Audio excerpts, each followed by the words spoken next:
That's where it's coming from. We have been discussing for many months, both by emails and, of course, on your great show, the evidence that, in fact, which is to me overwhelming, that this is indeed a, quote, reverse-engineered, laboratory-created virus structure, okay? Mm-hmm. Now, we talked about the Novartis patent, which was actually issued in 2009, February, just this year, and paragraph 32 of that patent says this vaccine that Novartis is creating it says the word may be to combat a reverse-enginered virus. Okay, so there's a may. It's right in their patent wording, huh? Right in their patent wording. So, wait a minute, may, well, I had a great 4-day conference in Kalispell, Montana. I spent an average of 5 hours a day on live radio, which was simulcast all over the planet, really. I got calls from all over the place. Okay, it was a great opportunity. And the crux of this whole conference is declaring the evidence that this is indeed a man-made event from day one, starting in 1997 with Jeffrey Taubenberger and his work at Fort Detrick and the reverse engineering of the 1918 killer virus. Okay, so there's not enough time to go into all that in this hour, but let me just kind of recap. I had a caller come in and asked about the MedImmune flu mist product that was primarily being touted as the vaccine that will be given to all these school-age children, right? Right, sure. So they were asking, what do we know about that?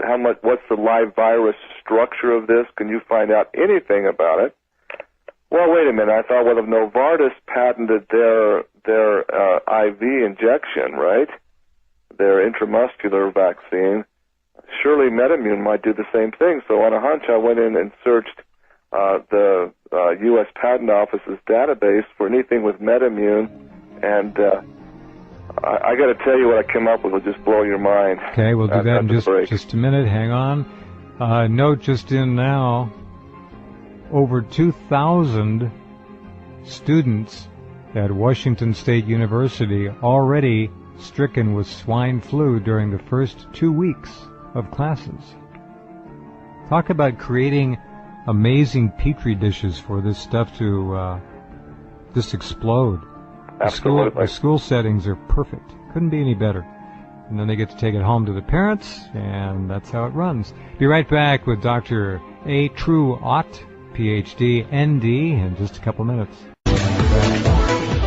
Washington State University handing out to the students flu kits, including a thermometer, painkillers, throat lozenges, sport drinks, hand sanitizer, and tissues.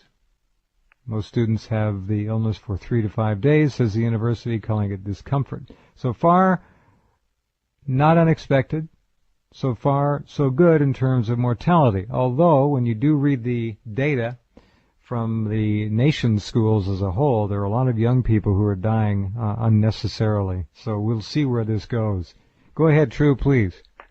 Well, as I was saying before the break, I wanted to find out as much as I could about what was going into this MedImmune nasal spray, okay? Because that's what's going to be given according to all of the data we've got from health departments to the nation's school children.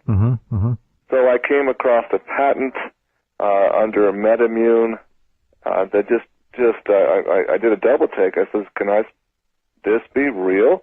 Whose patent is it?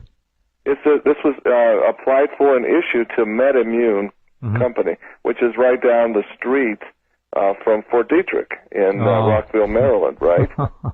Yeah. Right. And it was the title was benign enough, unless you're a crazy researcher, you're not going to be reading these boring patent documents. But this one, just because it had MedImmune on it, I thought this is interesting. It was basically the title was how to structure the the H and N proteins of a virus, right? Well, digging into this 148-page patent that was granted in 2008, my jaw dropped off the floor because guess what? It is this virus that we're talking about now. 2008. Yeah, they actually patented this virus. They knew. You're talking, see, I say this because they list all of the gene clades that were basically unreal forced on this. I got it. Okay? I'm sitting here, mm-hmm. and I bounced it off of 3 microbiologists to make sure that I'm right on this. I make sure I'm not reading something into it. And they didn't email me back. They called me on the phone, and they said, this is beyond belief. You're absolutely right. They're patenting this recombinant swine flu / human flu / bird flu, and here's how they did it. Again, you compare the verbiage in this patent and go back to the 6 years of papers published by Taubenberger, Terence Tompe, and others in the team, right? And it's word for word. So it becomes very clear you're patenting this for one reason and one reason only. You're going to use it as a worldwide weapon. I mean, think about it. I mean, if I were to come up with a breakthrough in a laser that zaps somebody, wouldn't I want to patent that before I implemented it to the military? MedImmune received the... Isn't it funny, True, how these people come up with death and they still think about the buck? They want to make sure they get their profits. Well, it's just so stunning because the MedImmune spray, what makes it unique to them is the structure of the viruses in it. Because you're talking a live virus structure in this spray. Now, let's make sure that listeners clearly understand what we're talking about here. This MedImmune spray is planned on being given to kindergarten through 8th grade, middle school kids primarily, in the schools through Kathleen Sebelius' HHS program. This is a painless little spray. They'll come in, squirt, squirt, squirt, squirt, and they'll give it just down the line. But you'll be shedding, these children will be shedding these live viruses everywhere they go for anywhere from 3 to 21 days.